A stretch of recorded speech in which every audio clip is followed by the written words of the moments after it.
Welcome. In this video, we'll go through the use case related to Data Fabric. And as part of highlighting some of the key features to cover this use case, we will use a real-world example of a financial technology company that has configured orchestrations in Adaptive Connect and published them as embeddable APIs. And these APIs are available in external applications, programs, and workflows. And the purpose of this service layer that we are seeing here that is consisting of these APIs is to allow clients to check consumer and credit information by calling these services, and these services in turn access information from different distributed landscapes, for example, Experian, Equifax, and TransUnion. And here's an example of one of these services where a simplified request is received from a client to check for a particular credit account, and that information is then passed to Experian and Equifax. We combine the data from these two different sources, do further data augmentation of that data by using ML and other AI technology within Adaptive Connect. And once the information is collected and enhanced, the process flow then combines the data and sends it back as a response to the client. So in this example, we will highlight some of the key areas related to augmented data integration, where we will show you how ML and AI further increases the accuracy of the data. We will also highlight the active metadata support in terms of how IT teams can build these processes very quickly and also share the metadata with other tools. And we will also cover the data ops support in terms of how IT can manage these artifacts in different version control repositories such as Git, show how CI/CD pipelines can be used in automating the promotion of artifacts from one environment to the other. So let's get started. So here I've logged in as an IT user in Adaptive Connect, and now let me show you the process flow that the technology company has configured and published as an API.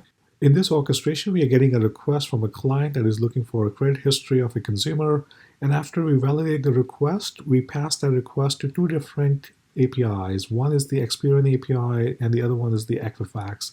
So in this example, there are two different data stores in the landscape that can provide us different information about that consumer. And after we receive the data, we combine these results from Equifax and Experian as part of this mapping activity. And then we create a response payload that we send back to the client. And if the validation fails, we go through the remediation process. So once this orchestration is configured, we can very easily publish that orchestrations as an endpoint. So here we are going to the REST provider, and we have published that API as an endpoint. And these are embeddable APIs that can be called in the client's workflows and applications, etc. And these services are also discoverable through a Swagger documentation that we provide out of the box. So here, let me run this particular endpoint. So suppose here a client is requesting the credit history.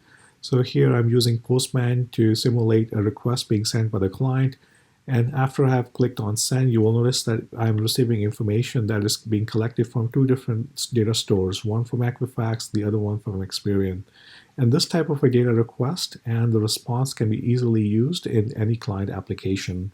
And one of the key features that is used in the data fabric is related to the data layout. So here I'm showing you how users can very easily configure a data layout depending on the type of records and the fields and attributes. And we also provide AI and machine learning technology to IT users to develop these orchestrations very easily. So here's an example of an AI map. The other part of developing these orchestrations and creating embeddable APIs is related to how these artifacts can be very easily managed as part of version control.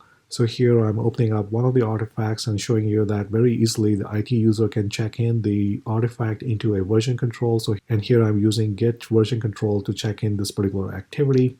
The Adaptive application also provides a very advanced CI/CD capability in terms of setting up pipelines and automating the promotion of artifacts from one environment to the other. And here's an example of that particular capability. So as part of this video, we have covered the data fabric use case in terms of providing ability for the IT team to configure any orchestrations and embed them as APIs that can be called through clients' internal applications and workflows. We also covered the area related to augmented data integrations where data layouts and AI and machine learning can help IT team very easily build these types of orchestrations.